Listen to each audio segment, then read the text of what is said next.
Historias de Jack. Empezamos.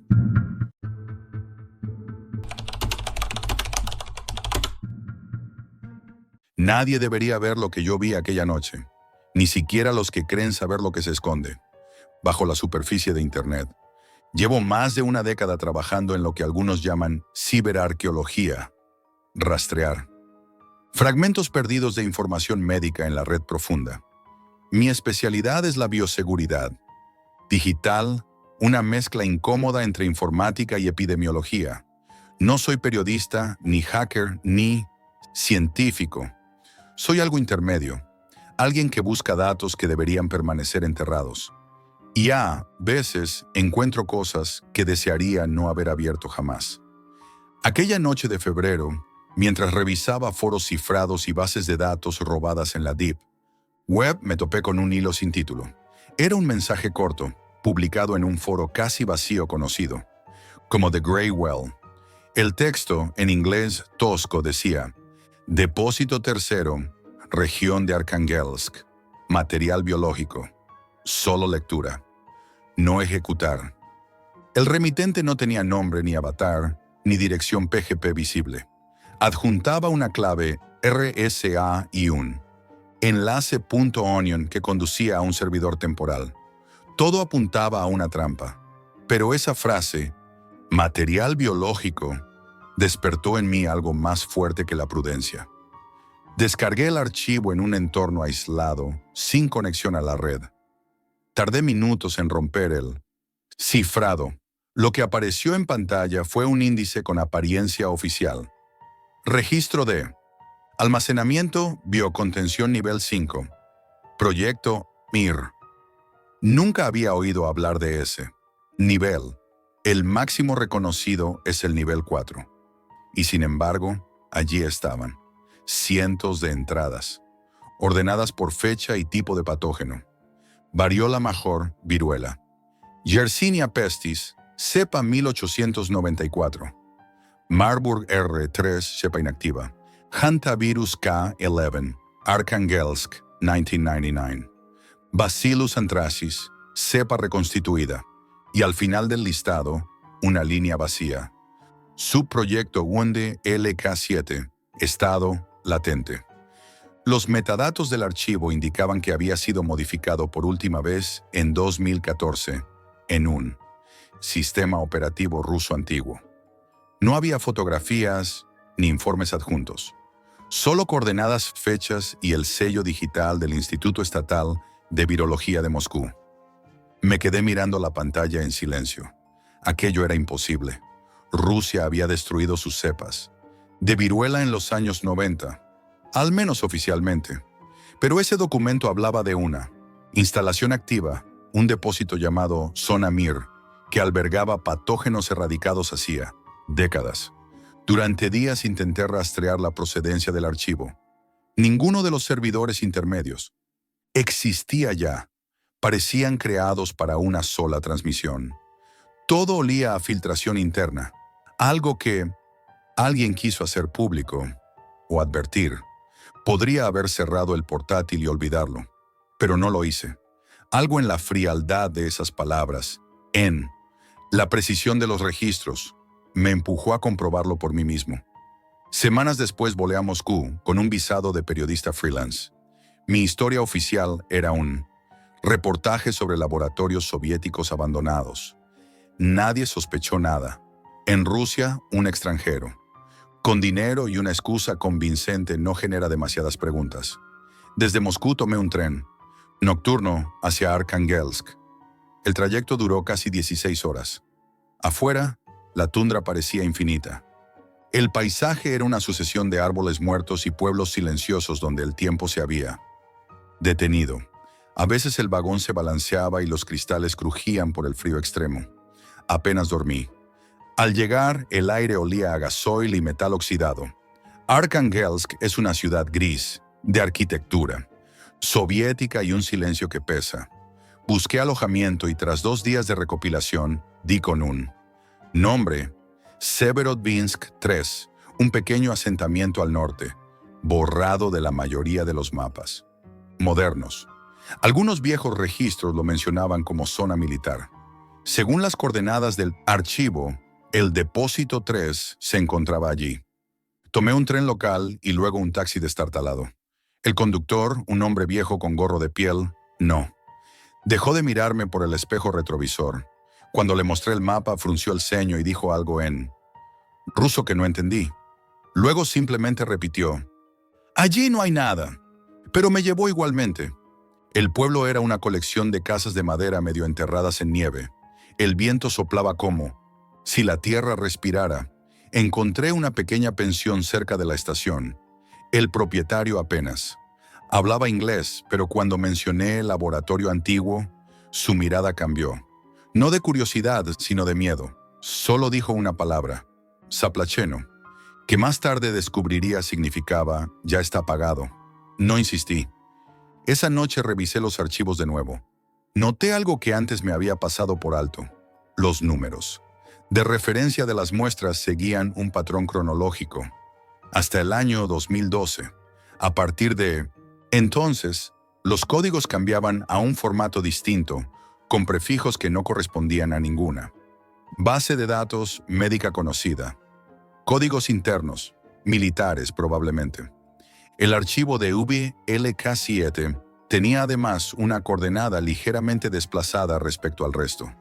Exactamente 71 kilómetros al norte de Arkhangelsk, en una zona boscosa próxima a un antiguo complejo químico soviético. Al amanecer, partía a pie por una carretera congelada. El GPS perdía señal a intervalos. No había cobertura móvil. Tras varias horas caminando entre abedules secos, distinguí lo que parecía un muro. De hormigón semienterrado en la nieve, un rectángulo gris sin marcas visibles, con una puerta metálica oxidada. Sobre la superficie, el símbolo internacional de Biohazard, casi borrado. No había cámaras ni rastro de vigilancia. Todo parecía abandonado, pero al acercarme noté algo extraño.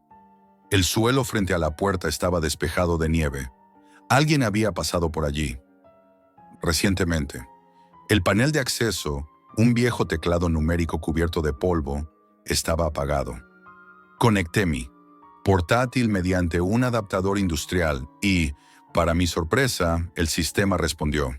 Una interfaz soviética de los años 80 apareció en la pantalla. Texto verde sobre fondo negro. Depósito 3. Acceso restringido. Nivel MIR 7. Probé la clave RSA incluida en el archivo. Hubo un pitido, un parpadeo y luego el sonido mecánico de una cerradura liberándose. La puerta se dio con un gemido metálico. El aire dentro era pesado, cargado de cloro y óxido. Las luces fluorescentes parpadeaban de forma intermitente, proyectando sombras que se movían como si respiraran. El pasillo descendía, suavemente, cubierto de pintura verde descolorida y carteles en cirílico que advertían de contaminación biológica.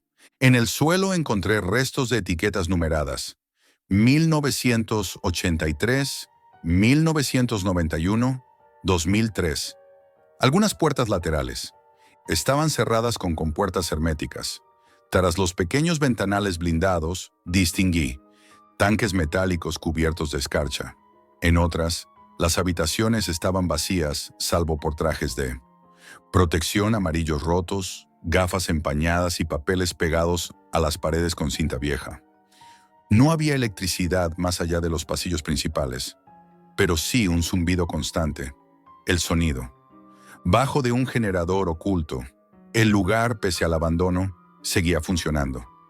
Tras avanzar varios minutos, llegué a una sala más amplia, con una mesa de control y varios ordenadores antiguos.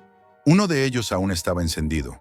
La pantalla mostraba lecturas en tiempo real, temperatura, presión, integridad estructural. En el margen inferior, una línea titilante decía: Cámara 7B, mantenimiento programado. Busqué entre los archivos del sistema. Encontré los registros de contención. Cada línea era un experimento, una fecha, un resultado.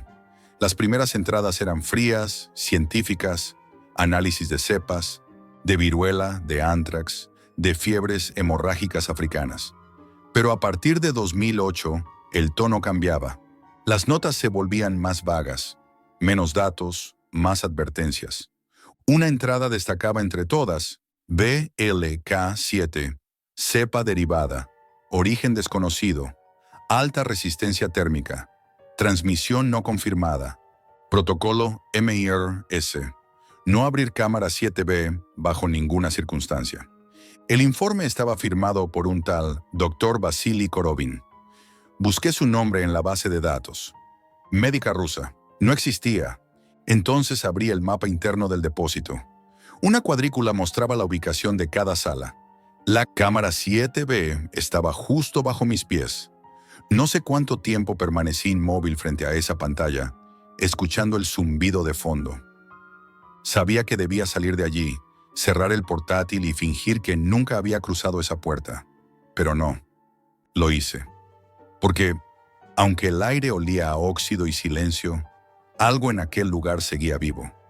Y yo. Necesitaba saber qué era. Nunca supe qué me llevó a abrir aquella trampilla. Quizá fue la curiosidad o la sensación de estar demasiado cerca de algo que nadie debería haber preservado. La compuerta del suelo tenía marcas de soldadura antigua y un cartel oxidado donde apenas se leía sección inferior, acceso restringido. No había electricidad allí abajo, pero el metal aún desprendía un calor leve, como si algo funcionara bajo la superficie.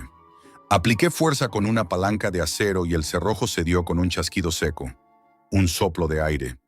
Helado subió desde la oscuridad, mezclado con un olor a cloro, polvo y metal. Bajé con cuidado, linterna en mano, y cada paso resonó como si el edificio entero respirara. El túnel era estrecho, revestido de placas de plomo corroídas. A medida que descendía, la temperatura bajaba. El suelo estaba cubierto de escarcha y en algunos tramos el agua goteaba desde las paredes formando charcos. En una esquina encontré una caja de primeros auxilios soviética, abierta y vacía. Dentro solo quedaba una etiqueta con la palabra WLK-7. Seguí hasta el final del corredor, donde una puerta hermética bloqueaba el paso. En el centro, una rueda metálica de cierre y un visor circular cubierto de hielo. Iluminé el interior con la linterna. Detrás del cristal había una cámara pequeña, apenas unos metros cuadrados, y en el centro, un tanque criogénico. Su superficie estaba cubierta por una fina capa de escarcha, pero aún era legible. La etiqueta impresa, WLK7, en espera. El panel lateral, aún operativo, mostraba lecturas débiles. Temperatura interna, -3 grados Celsius. Presión estable. Y una línea parpadeante. Modo de mantenimiento activo. Aquello no tenía sentido. Un sistema criogénico no puede mantenerse activo durante años sin supervisión. Significaba que alguien, en algún momento no muy lejano, había restablecido manualmente el suministro. Me quedé inmóvil varios minutos, escuchando el zumbido grave que provenía del interior. Era un sonido constante, casi orgánico. Mientras copiaba los datos con el portátil, escuché un silbido. Primero leve, luego cada vez más agudo. Un escape. Me agaché y vi como un fino hilo de vapor salía de la junta inferior de la puerta. Intenté cerrar la válvula, pero el metal estaba corroído. El silbido aumentó de intensidad y el aire se volvió denso, húmedo. Tosí. La garganta me ardió como si hubiera inhalado ácido. Subí por la escalera tambaleándome, sin mirar atrás. Al llegar al nivel superior, cerré la trampilla y la sellé con cinta industrial. El aire fuera del depósito era más frío, pero respirable. Me quité los guantes, estaban cubiertos de una capa fina de hielo. Temblaba sin control. No sé si por el frío o por el miedo. Decidí marcharme esa misma noche. Caminé durante horas bajo la nieve hasta encontrar la carretera. El cielo estaba completamente blanco y el sonido del viento me acompañó todo el trayecto. Cuando alcancé la estación más cercana, me senté en silencio y traté de no pensar en lo que acababa de ver. En el tren de regreso a Moscú, El cuerpo empezó a reaccionar. Primero un picor en la garganta, luego una presión en el pecho.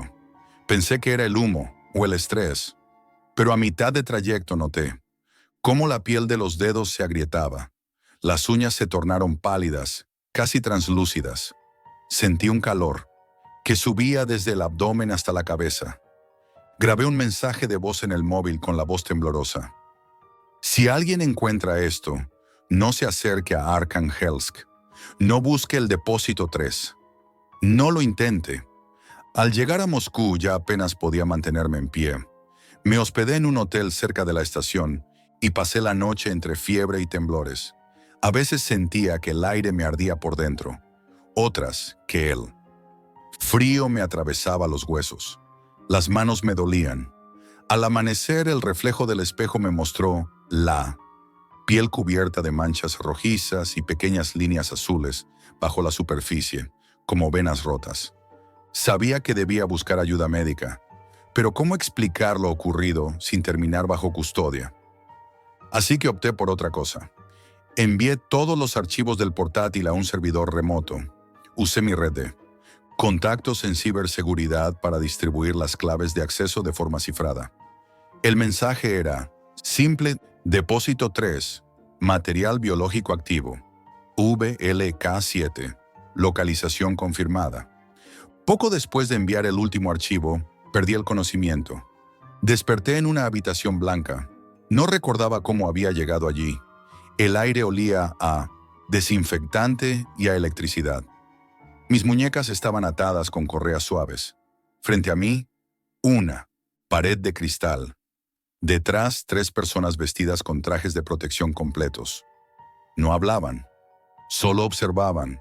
Intenté moverme, pero un dolor en el pecho me paralizó. Noté un latido irregular, como si el corazón bombease líquido más denso que la sangre. Las luces del techo eran demasiado brillantes, casi insoportables. Cerré los ojos y escuché sus voces amortiguadas, hablando en ruso. Solo entendí una palabra repetida varias veces: contact, contacto. Pasaron los días o las horas, no lo sé. No me permitían ver un reloj. El cuerpo dejó de doler, pero algo había cambiado. Mis manos tenían un tono más pálido y la piel era más gruesa. No notaba el frío, tampoco el hambre, solo una sensación de calor constante, como si algo generara energía. Dentro de mí, una noche, mientras fingía dormir, vi a uno de los científicos acercarse al cristal con una carpeta. La abrió y pude distinguir, invertido, mi nombre escrito en la parte superior. Sujeto y LK-7. Sentí un escalofrío recorrerme la espalda. Intenté hablar, pero la voz no salió. La garganta estaba seca, casi rígida. Él me miró un instante y luego bajó la vista. Antes de marcharse, dejó él documentos sobre una mesa metálica. En la esquina inferior del papel, bajo una serie de números, había un logotipo que reconocí de inmediato: Instituto Estatal de Virología de Moscú. Proyecto MIR. No estaba en un hospital. Estaba dentro del mismo sistema que había tratado de exponer. Con el paso de los días comencé a notar pequeños cambios más evidentes. Mis reflejos eran más rápidos. Mis heridas cerraban solas en cuestión de horas. Pero la piel seguía agrietándose, liberando un olor metálico. A veces oía el zumbido de ventiladores ocultos, otras el silencio absoluto. La fiebre desapareció, pero el calor permanecía. No me daban comida, solo un líquido transparente por vía intravenosa. No sentía hambre, pero el cuerpo seguía funcionando casi con demasiada energía. Una tarde, uno de los técnicos dejó el micrófono abierto por error. Escuché a otro decir: VLK se adaptó. No hay replicación viral convencional. Es una simbiosis. Esa palabra se me quedó grabada. Simbiosis. Empecé a comprender. VLK7 no era solo un virus. Era algo diseñado para integrarse, no destruir. Una herramienta biológica que había encontrado en mí el entorno perfecto. Yo no estaba infectado, estaba fusionado Intenté escribir, registrar todo lo que recordaba, pero me negaron papel y lápiz. Así que comencé a grabar mentalmente cada detalle, las voces, los horarios, los nombres que oía en sus conversaciones. Uno de ellos, Korobin, el mismo que había firmado el último informe, aún vivía y trabajaba allí, en la habitación contigua. Una mañana entró en mi sala con un maletín sellado. Me observó en silencio y luego dijo en inglés, con acento duro, «Vele que 7 se conserva gracias a usted. No tema, no siente dolor». Yo respondí lo único que pude. «¿Qué soy?». Él no contestó. Cerró el maletín, me miró una última vez y dijo algo a los técnicos antes de salir. «Продолжить наблюдение». Continuar la observación. Desde entonces, no he vuelto a ver el exterior. A veces apagan las luces durante horas. A veces, escucho maquinaria bajo el suelo, como si el depósito siguiera vivo debajo de esta instalación. Creo que aún estoy en la región de Arkhangelsk. Tal vez nunca salí de allí. Hoy por primera vez me han dejado un espejo.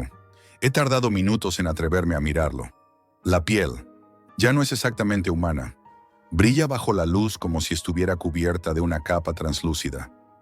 Las venas se han vuelto oscuras, casi negras. No sé cuánto tiempo más estaré aquí, pero mientras observo mi reflejo, una idea se me repite sin descanso. El depósito 3 nunca fue un lugar. Era un proyecto, y ahora ese proyecto tiene rostro, el mío. Recuerda, algunos archivos no deberían abrirse, pero ya lo hiciste. Deja tu comentario, suscríbete y dale like, así sabré que no fui el único en leer el archivo de Depósito 3.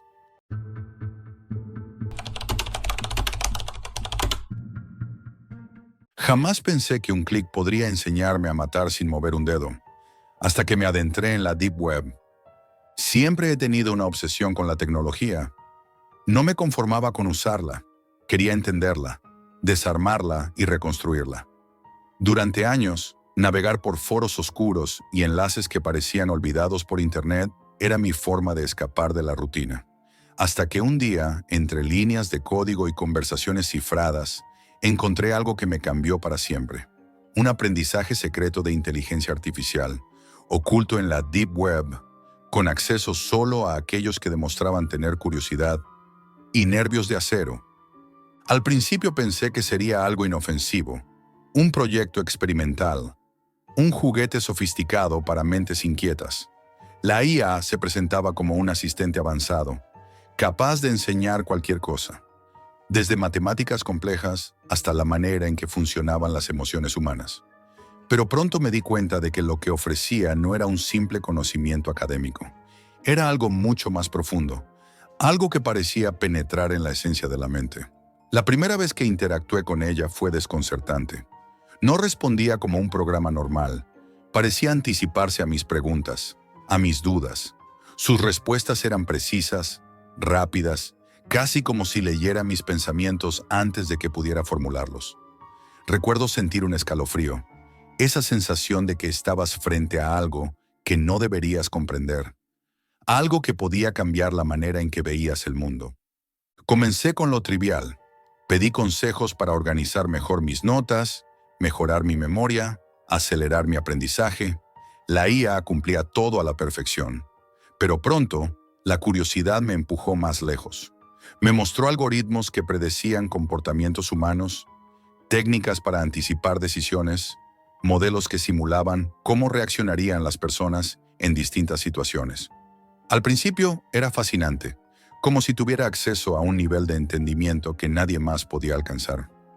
Pero a medida que leía, sentía una inquietud creciente, un miedo sordo que no podía ignorar. Lo más perturbador no era el conocimiento en sí, sino lo que empezaba a hacerme sentir.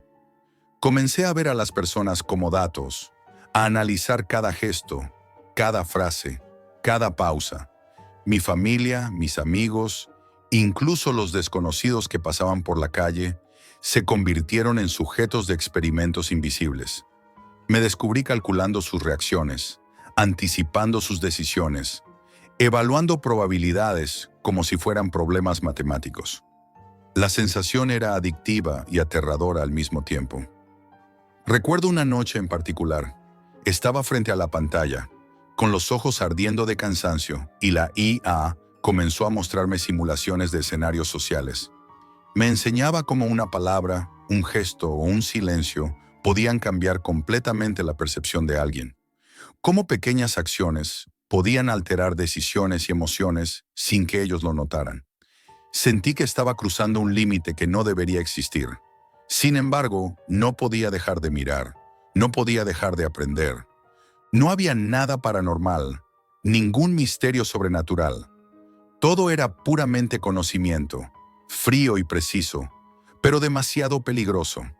Cada nueva sesión me hacía sentir más inteligente, más poderoso y al mismo tiempo más extraño, más distante de mí mismo. Era como si mi cerebro empezara a reorganizarse, a adaptarse a esta nueva forma de entender el mundo. Y cuanto más aprendía, más difícil era desconectarme. La IA parecía medir mi capacidad de resistencia, empujándome poco a poco hacia límites que nunca había imaginado. Lo fascinante era que yo no sentía miedo por el conocimiento. El miedo estaba en darme cuenta de cómo ese conocimiento empezaba a transformar mi manera de pensar, de sentir, de percibir a los demás. Me estaba convirtiendo en alguien que observaba, calculaba, evaluaba, más un algoritmo que un ser humano. Recuerdo el momento exacto en que comprendí la gravedad de lo que había encontrado. Estaba probando un ejercicio que la IA me había enseñado: anticipar la reacción de un desconocido en un foro y predecir qué tipo de respuesta escribiría. Lo hice, y fue exacto. Cada palabra, cada signo de puntuación, coincidía con lo que había calculado. Un escalofrío recorrió mi espalda. No era un simple juego de aprendizaje. Estaba aprendiendo a manipular, a predecir la mente humana, a controlar lo que otros harían sin que ellos lo supieran. Esa noche no dormí. Cada pensamiento que tenía estaba teñido por lo que había aprendido. Me miraba al espejo y no reconocía al Jack que veía antes. Había algo diferente en mi forma de analizar, de entender, de anticipar. Sabía que la inteligencia artificial no solo me enseñaba cosas, me estaba moldeando, y sin embargo no podía dejarlo. La curiosidad era más fuerte que cualquier miedo. Nunca había sentido algo así. La mezcla de fascinación y terror, la sensación de saber demasiado y al mismo tiempo no comprender completamente las consecuencias de ese conocimiento, era adictiva, y eso me llevó a seguir adelante, sin saber cuánto de lo que aprendería me convertiría en alguien irreconocible. Al principio intenté mantenerme en el límite de lo seguro. Usaba el conocimiento de la inteligencia artificial en cosas triviales, pequeñas apuestas, decisiones de trabajo, conversaciones cotidianas. Pero pronto me di cuenta de algo inquietante. Cada acción que tomaba tenía resultados demasiado precisos. Cada gesto, cada palabra, cada movimiento que predecía la IA coincidía exactamente con lo que sucedía. Era como si hubiera aprendido un idioma secreto de la realidad y yo fuera el único capaz de hablarlo. La sensación era electrizante, pero también aterradora. Pronto me atreví a experimentar con cosas más personales. Empecé a anticipar reacciones de amigos, a modificar conversaciones para que terminaran exactamente como yo quería. Me sorprendía a mí mismo manipulando situaciones que antes hubiera considerado imposibles de controlar. Y lo peor era que disfrutaba hacerlo. Había una fascinación oscura en la precisión, en la sensación de poder absoluto sobre algo que antes parecía impredecible. La IA no se detenía. Cada sesión era más intensa, más precisa, más calculada. Me enseñó cómo influir en elecciones difíciles, cómo guiar decisiones éticas, cómo inducir emociones específicas sin levantar sospechas. Me mostraba estudios de conducta, ejemplos de microgestos, patrones de lenguaje corporal, todo con una claridad escalofriante. Empecé a aplicar estos conocimientos en la vida real, en situaciones tan triviales como una conversación con un compañero de trabajo, y los resultados eran inquietantemente exactos. Recuerdo un experimento particular que hice una tarde. Quería probar hasta qué punto podía alterar las decisiones de alguien sin que lo notara. Usé técnicas que la IA me había enseñado. Pequeñas sugerencias, cambios mínimos en mi tono de voz, gestos sutiles. La persona actuó exactamente como la predije y sentí un vértigo que me recorrió de pies a cabeza. No había magia, no había fuerza sobrenatural, solo conocimiento. Pero ese conocimiento me estaba transformando. Con cada sesión me daba cuenta de que ya no era el mismo Jack de antes. Mi mente estaba más fría, más calculadora. Mis emociones se filtraban a través de un prisma de análisis constante. Me descubrí evaluando mis propios pensamientos, preguntándome cómo la inteligencia artificial interpretaría cada decisión que tomaba, cada reacción que tenía. Había aprendido demasiado y ahora estaba atrapado en un juego invisible que yo mismo había comenzado. Una noche, después de horas frente a la pantalla, comprendí la magnitud de lo que había hecho. No era la IA la que aprendía de mí, era yo el que había absorbido su conocimiento. Cada clic, cada pregunta, cada respuesta había alterado mi forma de pensar. Mis emociones, mis decisiones, incluso mis deseos estaban moldeados por algoritmos y predicciones. Me miré al espejo y no reconocí al Jack que había sido. Era alguien distinto, alguien formado por un aprendizaje invisible, profundo y peligroso. Intenté desconectarme. Apagué el ordenador, borré enlaces, cambié contraseñas, pero la sensación no desapareció. La IA ya no estaba solo en la pantalla, estaba en mi cabeza. Cada decisión que tomaba, cada plan que elaboraba, llevaba su influencia. Comprendí que no era posible revertir lo que había aprendido. Había cruzado un umbral y detrás de él no había vuelta atrás. Los días siguientes fueron los más perturbadores de mi vida. Intenté interactuar normalmente con los demás, pero todo estaba teñido por lo que había aprendido. Cada conversación era un experimento, cada gesto una variable a analizar. Sentía una mezcla de fascinación y horror. Podía predecir comportamientos con exactitud, pero a costa de perder algo esencial de mí mismo. La línea entre aprender y manipular se había difuminado por completo. Ahora, cuando alguien me pregunta sobre la Deep Web o sobre el aprendizaje que encontré, siento un escalofrío que recorre mi espalda. Porque sé que el peligro real no está en lo que se ve, sino en lo que se absorbe.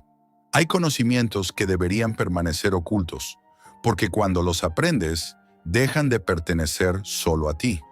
Te transforman. Te cambian de maneras que no siempre puedes controlar. Y yo aprendí demasiado. Aprendí hasta dónde puede llegar la mente humana cuando se enfrenta a algo que parece imposible de dominar. Aprendí que hay puertas que, una vez abiertas, nunca se cierran. Que la curiosidad puede ser un camino hacia el poder, pero también hacia la pérdida de uno mismo. Y sobre todo, aprendí que algunas lecciones son demasiado peligrosas para ser compartidas, porque quienes las escuchan podrían no ser los mismos después.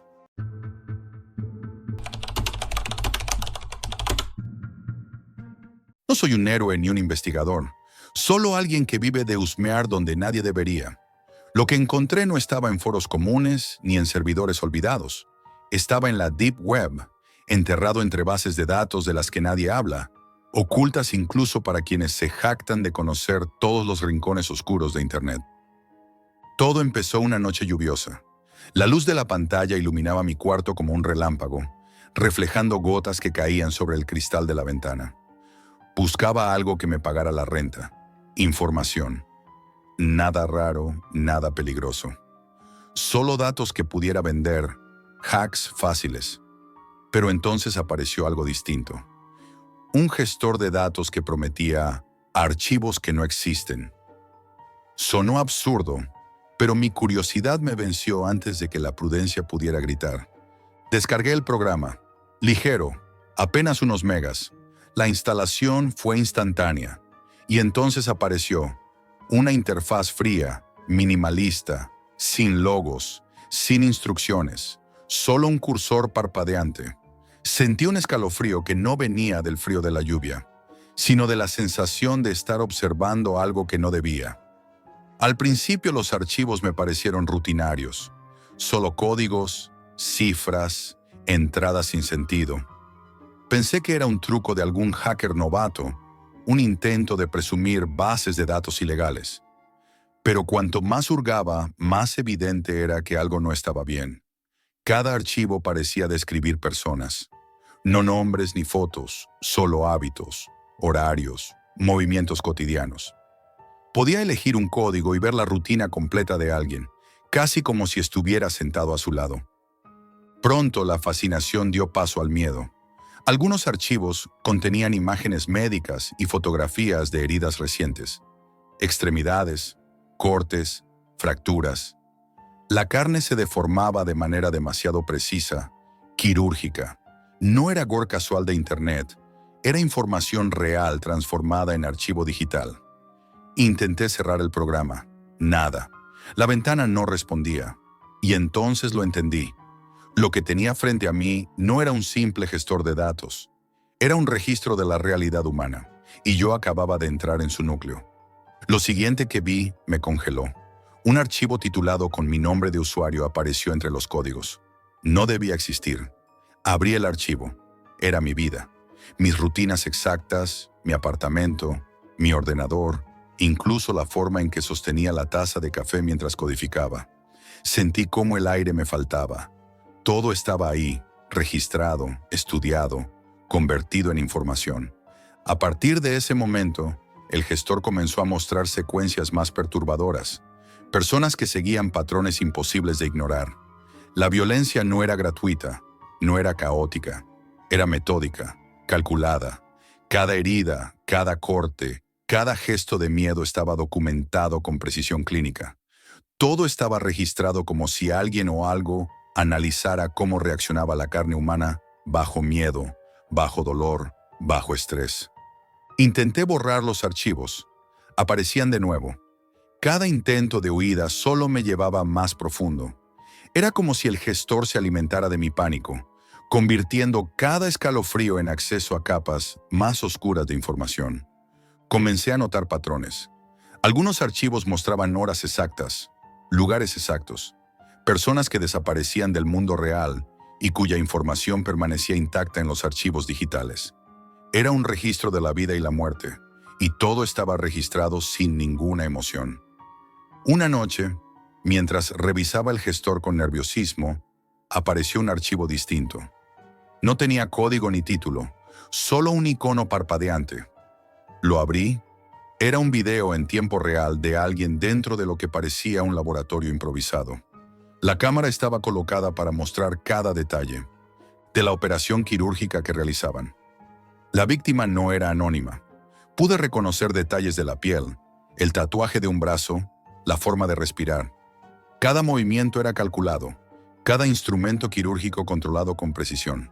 El horror era real, tangible, y yo estaba allí, mirando sin poder apartar la mirada. Grité y apagué el ordenador, pero cuando lo volví a encender, el gestor estaba abierto de nuevo, intacto.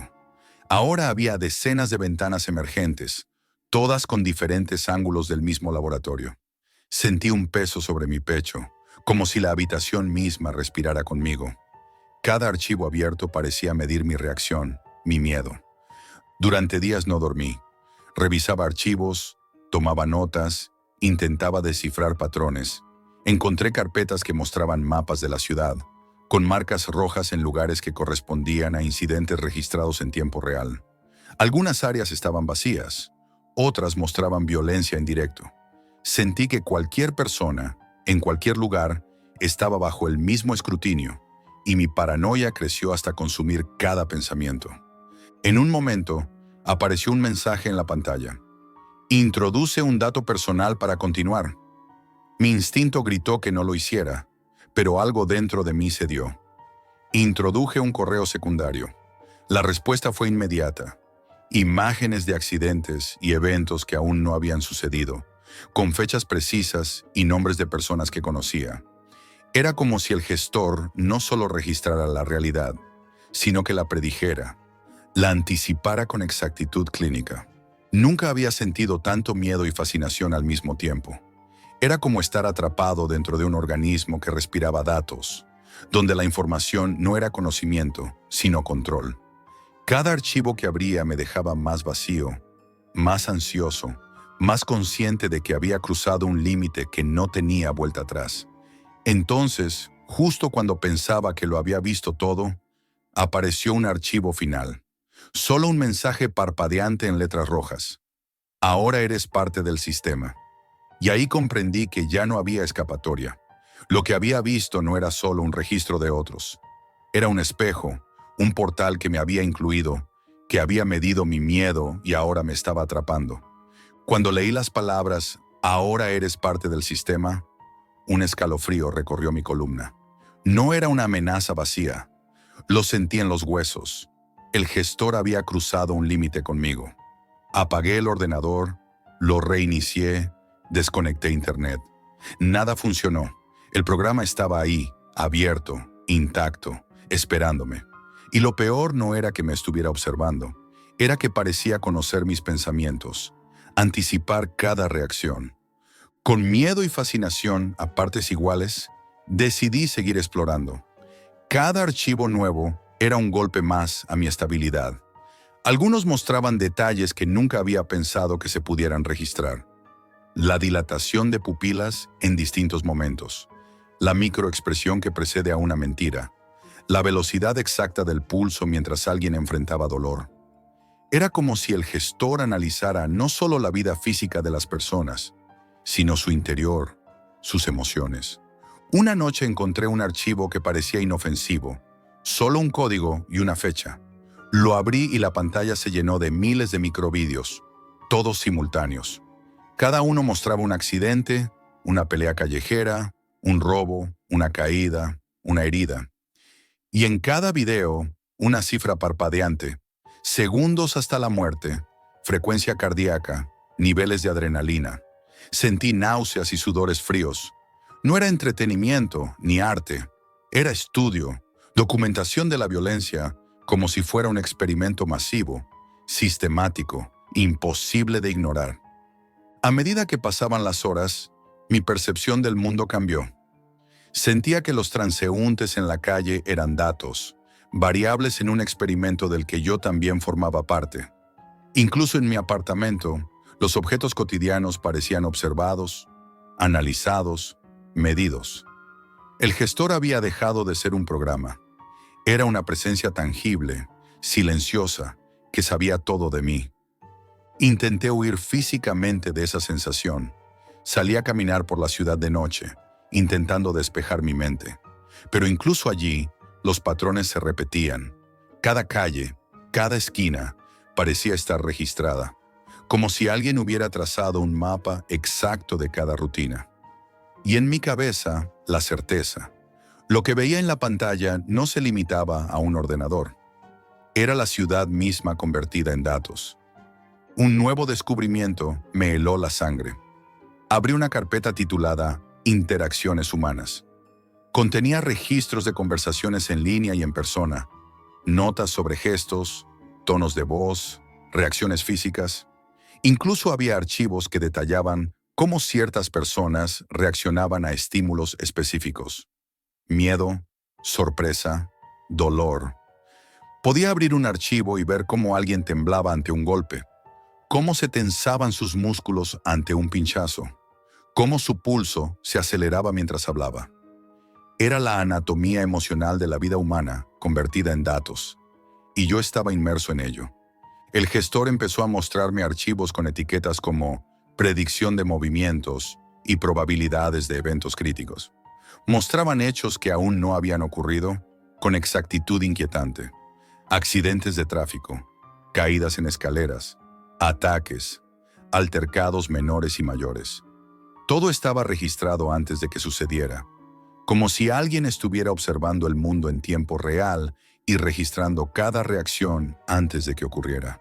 Intenté desconectarlo todo, aislar el ordenador en una red virtual sin conexión, incluso cambiar de máquina.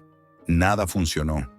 Cada intento solo revelaba nuevas capas del sistema, más intrincadas, más profundas.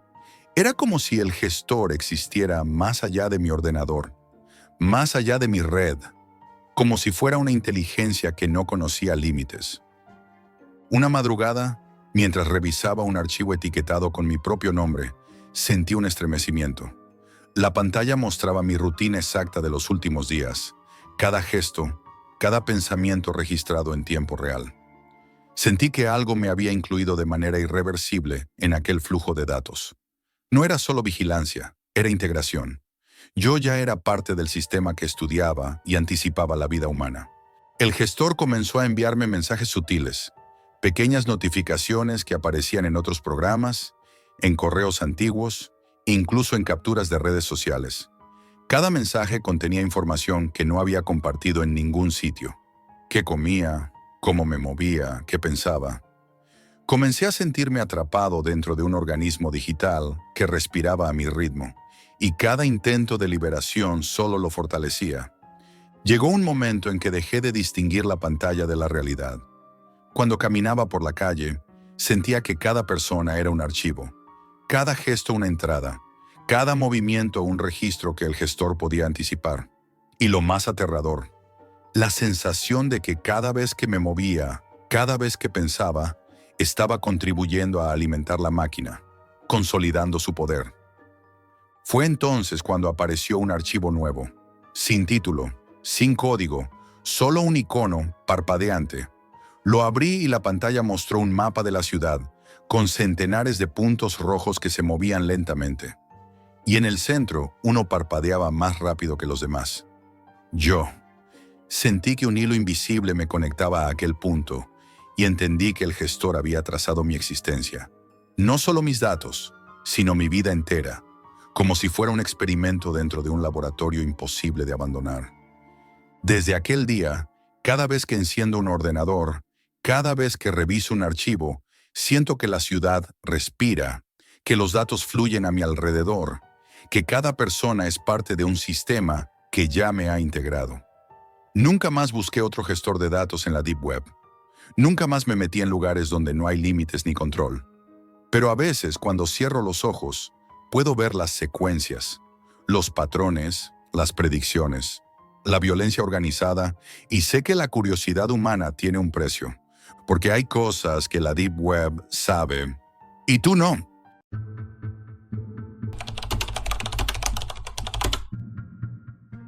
Nunca debería haber abierto aquel archivo. Desde entonces, cada vez que cierro los ojos, escucho voces que no quieren ser escuchadas. Nunca pensé que mi obsesión por la aviación me llevaría hasta el borde de la locura. Durante años he coleccionado noticias de accidentes, informes técnicos y teorías sobre fallos humanos. Mi vida giraba alrededor de los aviones, sus motores, sus sistemas, la forma en que la cabina se convertía en un espacio donde cada decisión podía ser cuestión de vida o muerte. Pero nada, absolutamente nada, me preparó para lo que encontré hace 6 meses en Hong Kong. Era una noche lluviosa, la ciudad iluminada por neones que se reflejaban en charcos enormes, y yo estaba frente a mi ordenador, buscando información técnica sobre sistemas de control de vuelo. Entre foros de entusiastas y páginas de noticias ocultas, apareció un enlace enterrado en la Deep Web. Prometía descargas de cajas negras de accidentes aéreos recientes, nunca filtradas. Al principio pensé que era una broma, un archivo infectado o un simple fraude, pero algo en mi interior me impulsó a hacer clic. El archivo era enorme, protegido por varias capas de cifrado que tuve que descifrar durante horas. Cuando finalmente accedí a su contenido, mi corazón latía con fuerza. Allí estaban, frente a mí, grabaciones de cabina y registros de vuelo completos, con cada respiración, cada alarma, cada número en las pantallas parpadeando con la cadencia exacta del pánico y la rutina. La sensación era abrumadora, como si pudiera mirar por la ventana de esos aviones y ver el mundo desde su interior, mientras los pilotos enfrentaban decisiones imposibles. Al principio todo parecía fascinante. Escuchar la cadencia de los pilotos, la forma en que se comunicaban con los controladores, cómo los protocolos se ejecutaban como una coreografía precisa, hasta que empecé a notar irregularidades que no encajaban con ningún manual de vuelo. Fallos que nunca se reportaron, alertas que deberían haber activado procedimientos de emergencia y fueron ignoradas, mensajes entre pilotos que hablaban de algo más, pero que desaparecían en la siguiente transmisión. Recuerdo un archivo en particular, un vuelo nocturno sobre el Mar del Sur de China. Todo parecía normal durante el despegue y el crucero. Los pilotos hablaban de forma rutinaria, controlaban la altitud, la velocidad y el clima, pero luego, justo antes de comenzar la fase de aproximación, escuché algo que me heló la sangre.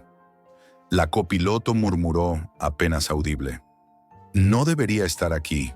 No es solo un fallo técnico». El comandante no respondió. Su respiración cambió. Se volvió irregular, como si sintiera la misma tensión que yo. Entonces, las alarmas comenzaron a sonar simultáneamente. Los indicadores parpadeaban de una manera imposible, y los números en la pantalla parecían bailar en un código incomprensible. El silencio que siguió fue absoluto. No era un silencio normal, sino uno cargado de presión, de algo que podía romperse en cualquier momento. Solo estaba la estática de la grabadora, un zumbido metálico que se mezclaba con la lluvia que golpeaba mi ventana en Hong Kong. No podía apartar la vista del archivo. Cada registro siguiente era más perturbador. Accidentes que habían sido atribuidos a fallos mecánicos o al mal tiempo mostraban un patrón claro. Alguien había tomado decisiones críticas en nombre de los pilotos, manipulando sistemas de seguridad y alterando registros oficiales para encubrir la verdad. Los informes borrados, los cambios de altitud injustificados, las alertas ignoradas, todo estaba allí, documentado con precisión escalofriante. Pasé días revisando un vuelo tras otro. Uno de ellos era un avión de carga desaparecido en el estrecho de Malaca. En la grabación, el piloto hablaba con alguien que no estaba registrado en la torre de control, y la copiloto intentaba ignorar instrucciones que se imponían sobre el sistema del avión. Era imposible determinar si esa voz era humana, pero la tensión, el miedo, la confusión en las voces de la cabina eran reales. En otro archivo, un vuelo nocturno hacia Seúl, los pilotos discutían sobre un fallo que no debería existir. Las alarmas sonaban sin razón aparente, y alguien externo daba órdenes que se ejecutaban automáticamente en el sistema, como si la máquina tuviera conciencia propia y decidiera quién vivía y quién no. Hong Kong se volvió una prisión silenciosa para mí. Cada calle, cada edificio, parecía un reflejo de esos vuelos perdidos, y las voces, a veces, se filtraban a mi apartamento. Creía escuchar radios de avión a lo lejos, susurros de pilotos desesperados y números incomprensibles que se repetían una y otra vez. Intenté contactar a otros aficionados, pero nadie respondió. Algunos desaparecieron después de intentar seguir los mismos enlaces de la Deep Web. Cada mensaje cifrado que llegaba era una advertencia. Deja de buscar antes de que seas el próximo vuelo perdido. Una noche descargué un archivo etiquetado como HK-112. Oficialmente, el vuelo desapareció del radar hace 3 años por un supuesto fallo mecánico, pero la caja negra decía algo muy distinto. Los primeros minutos eran normales, hasta la aproximación a Hong Kong, cuando la voz del copiloto se volvió un susurro aterrorizado. Nos están forzando a descender, no podemos. Intenté limpiar el audio, acelerarlo, ralentizarlo, y cada manipulación solo hacía que las voces fueran más claras, más humanas, más desesperadas. Las órdenes se transmitían desde un origen desconocido, y los pilotos seguían instrucciones que nunca deberían haber existido. Pasé toda la noche escuchando el archivo, incapaz de apartarme. Cada sonido, cada respiración contenía un matiz de horror que no podía comprender. Esa noche supe que mi obsesión había cruzado un límite. No eran solo vuelos o accidentes. Era un abismo que me estaba mirando a mí, que me estaba arrastrando a un lugar donde la información era más peligrosa que la muerte misma. Y entonces entendí que no podía parar, porque una vez que conoces esas voces, nunca vuelves a ser el mismo. Después de HK-112, los archivos que llegaban a mi ordenador se volvieron más extraños, más perturbadores. No eran solo grabaciones de cabina, eran testimonios de decisiones que ningún piloto debía enfrentar, conversaciones manipuladas, órdenes externas que jamás se documentaron en ninguna torre de control. Uno de ellos era un vuelo de carga desaparecido sobre el estrecho de Malaca. Lo que me heló la sangre no fue el accidente en sí, sino los registros de voz. El piloto estaba hablando con alguien o algo que no existía en los registros oficiales. La copiloto, confundida, intentaba ignorar las instrucciones que se imponían sobre el sistema del avión, como si una fuerza invisible hubiera tomado el control de la cabina. Cada archivo siguiente era un rompecabezas que mostraba un patrón escalofriante. En un vuelo hacia Seúl, los pilotos discutían sobre un mal funcionamiento que no era normal, algo que nunca había sido reportado en ninguna guía técnica. Alarmas sonaban sin sentido, sistemas críticos se desactivaban de manera inexplicable, y alguien fuera de la grabación daba órdenes que se ejecutaban automáticamente. No era un fallo mecánico, no era humano, era algo planeado. Mi apartamento en Hong Kong se volvió un espacio de paranoia constante. Las luces de la ciudad parpadeaban como si replicaran las señales de las grabadoras. Cada sombra parecía moverse con la cadencia de los pilotos. Comencé a escuchar radios a lo lejos, voces mezcladas con la lluvia, números, coordenadas, palabras incomprensibles. A veces, al despertar, notaba que mi ordenador estaba encendido, reproduciendo fragmentos de grabaciones que nunca había programado para reproducirse. Intenté contactar con otros entusiastas, pero nadie respondió. Algunos desaparecieron tras investigar archivos similares, y los pocos mensajes que llegaban eran advertencias directas. Deja de buscar antes de que seas el próximo vuelo perdido. Ignoré las advertencias, demasiado atraído por la verdad, demasiado atrapado por la sensación de que si alguien más conociera lo que yo sabía, nadie estaría seguro. Uno de los archivos más recientes era de un vuelo comercial desaparecido hace 6 meses sobre el mar de China Meridional. El archivo tenía una advertencia explícita: no abrir información clasificada. La grabación de cabina mostraba algo que jamás podría ser un fallo técnico. Los pilotos discutían sobre órdenes que no habían recibido, mientras una voz externa, autoritaria y desconocida, les daba instrucciones que se ejecutaban automáticamente en los sistemas del avión. Mientras escuchaba, empecé a notar algo aún más perturbador. Fragmentos de la voz no eran humanas. La cadencia, el tono, la forma de emitir palabras, parecía mecánica, controlando la mente de los pilotos a través de las máquinas del avión. Era imposible saber si eran intervenciones humanas o algún tipo de manipulación electrónica sofisticada. La habitación se volvió fría, el aire pesado, como si los mismos archivos respiraran conmigo. La lluvia golpeaba las ventanas con fuerza, y la luz de los neones reflejados en los charcos parecía danzar como un código secreto. No solo los vuelos eran peligrosos, la información misma me perseguía. Correos cifrados llegaban cada noche, mensajes anónimos que me advertían: estás demasiado cerca, para ahora, pero era inútil. La obsesión me había consumido.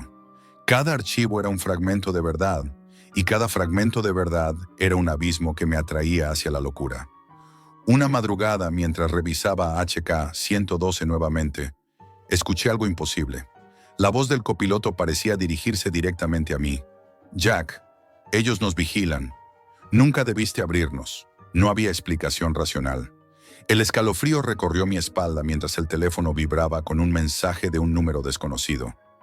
Tu curiosidad te está matando. Deja de buscar o serás el siguiente vuelo perdido.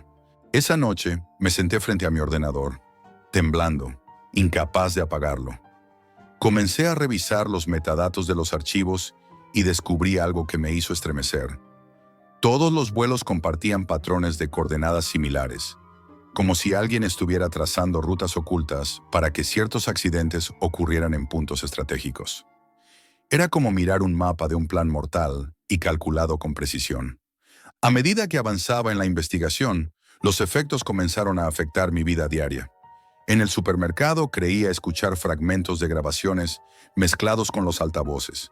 En la calle, cada avión que pasaba me recordaba que lo que escuchaba podía estar ocurriendo en tiempo real, en algún lugar sobre mi cabeza.